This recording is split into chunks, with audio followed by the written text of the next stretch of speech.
जय गुरु जी। संगत जी, आज का सत्संग शुरू करने से पहले मैं आपको बताना चाहूँगी कि अगर आप भी अपना कोई सत्संग शेयर करना चाहते हैं, डिस्क्रिप्शन बॉक्स में व्हाट्सएप नंबर गिवन है जिसमें आप ऑडियो, वीडियो या रिकॉर्डेड फॉर्म, किसी भी फॉर्म में, रिटर्न फॉर्म, किसी भी फॉर्म में अपना सत्संग शेयर कर सकते हैं। और अगर आप नए हैं इस चैनल पे तो आपसे निवेदन है कि आप इस चैनल पर को सब्सक्राइब करें ताकि आप गुरु जी की ब्लेसिंग्स ले सकें। सत्संग सुनकर जितने भी सत्संग हमारे पास आते हैं वो शेयर किए जाते हैं और गुरु जी की ब्लेसिंग सबके पास पहुंच सके। आइए आज का सत्संग शुरू करते हैं। इस ग्रह पर सबसे कठिन कार्य गुरु जी के साथ अपने अनुभवों का शब्दों में पिरोना है। उनको देखने या मिलने का कोई प्राय नहीं है। उसके पश्चात ही आपको अनुभव होता है कि वह कौन है और उनमें कितनी अभूतपूर्व प्रतिभाएं हैं, परंतु उनके दर्शन सरल नहीं है। वह तो उनके नियत करने पर ही संभव है। अनेक बार उनके दर्शन करने की बनी बनाई योजनाएं सफल नहीं हो पाती हैं। हाँ जी संगत जी, ये होता है।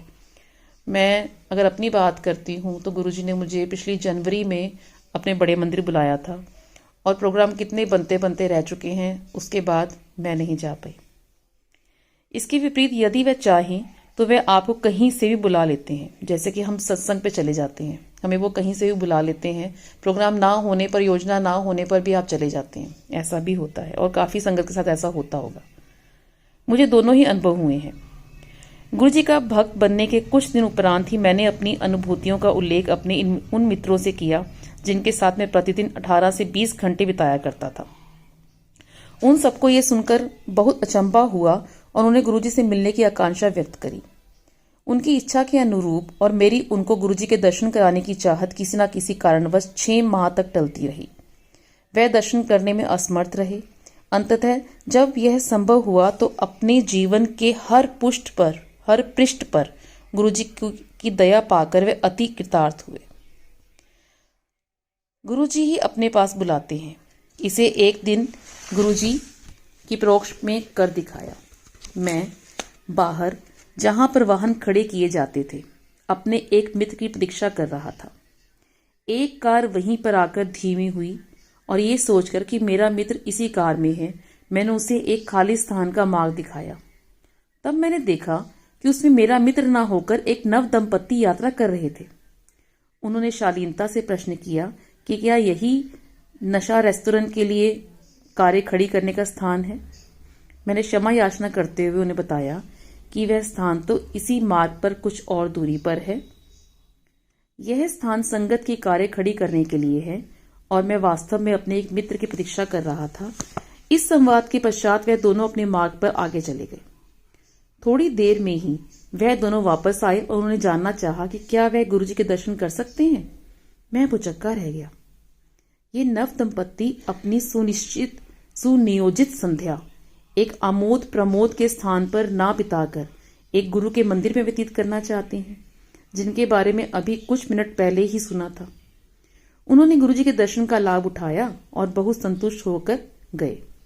गुरुजी किस प्रकार अपने भक्तों को अपने पास बुलाते हैं। इसीलिए कहते हैं संगत जी, गुरुजी की परमिशन के बिना तो हम नहीं जा सकते। अब ये नव दंपत्ति जो कि जाना चाह रहे थे किसी रेस्टोरेंट में अपने फन पार्टीज के लिए, बट गुरुजी ने उन्हें दर्शन देने थे तो वहीं पे वो रुक गए। उनके दर्शन देकर बहुत ही अपने आप को हैप्पी फील किया उन्होंने और उन्हें अच्छा लगा। ब्लेसिंग्स भी गुरुजी की उनको मिली और वो चले गए। आगे सत्संग करते हैं गुरुजी के। जब से मैंने गुरुजी के पास आना प्रारंभ किया, हर दर्शन एक विशेष आनंद होता है। उनके यहाँ पर बिताया हुआ समय उस दिन और जीवन का सबसे रोमांचक काल होता है। गुरुजी बहुत कुछ देते हैं। उस लंबी सूची में उनका संरक्षण भी है। गुरुजी की छाया में प्राप्त सुरक्षा अनुपम है। यह मेरे कई अनुभवों से सिद्ध होता है। हमें गुरुजी के पास आते हुए कुछ मास ही हुए थे जब मुझे एक दिन तेज ज्वर हो गया। यद्यपि मैं औषधि कम ही लेता हूँ, उस दिन मुझे एक अति प्रबल औषधि लेनी पड़ी, परंतु ना उससे लाभ हुआ ना ही माथे पर गीला कपड़ा रखने से। मेरी माँ ने जब मुझे अपने पास रखने के लिए गुरुजी का एक चित्र दिया, उस चित्र को रखते ही मेरा ज्वर कम हो गया और तापमान सामान्य स्तर पर आ गया। गुरुजी के चित्र ने मुझे तुरंत लाभ पहुंचाया था। अब ये छोटा सा सत्संग है जिसमें मुझे अपना सत्संग याद आ रहा है। संगत जी, मेरा बेटा जब बीमार हुआ तो उसका जो फीवर था, उसका जो बुखार था वो 103 104 पहुंच रहा था। हम सब बहुत घर के परेशान थे।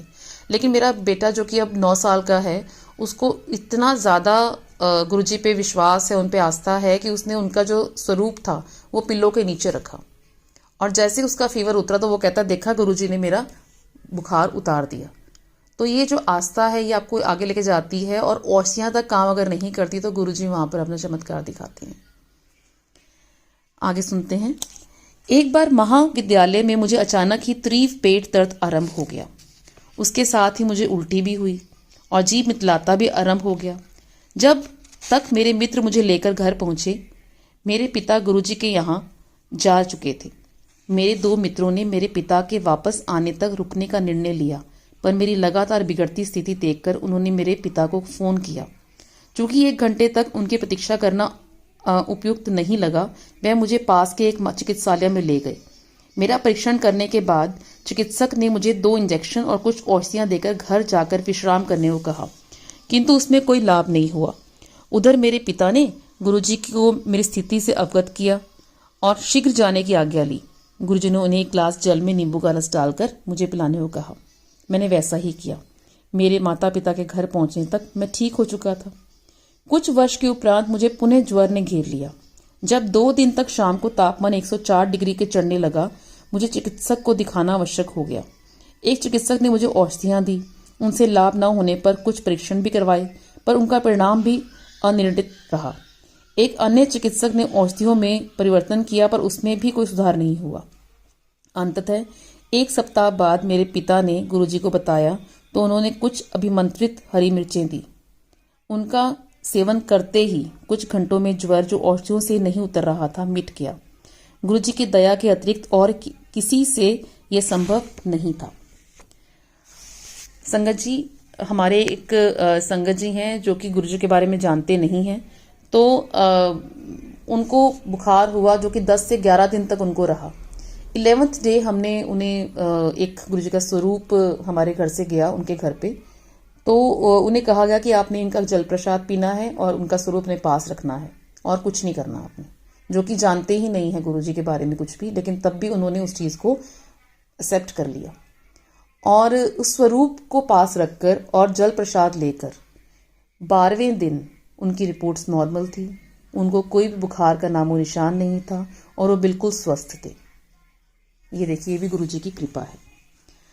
अगला सत्संग जो है वो हम आपको इसी कंटिन्यू करेंगे और नेक्स्ट वीडियो में वो जरूर सबके साथ शेयर होगा, ताकि जो ब्लेसिंग्स हैं वो सबके पास पहुंच सकें गुरुजी की। गुरुजी हमेशा यही कहा करते थे कि अपनी बात को, अपने एक्सपीरियंस को आप शेयर करो और बताओ कि क्या हुआ, आपके साथ क्या क्या हुआ, आप जब जुड़े हैं तो आपने क्या एक्सपीरियंस किया है। तो ऐसे संगत जी अगर आप भी करना चाहते हैं तो व्हाट्सएप नंबर पे आप कर सकते हैं, ताकि हम भी संगत जी के साथ आपके सत्संग शेयर कर सकें। जय गुरु जी, शुक्राना गुरु जी। संगत जी, फिर से नेक्स्ट वीडियो में हम इसी सत्संग को कंटिन्यू करते हुए मिलते हैं।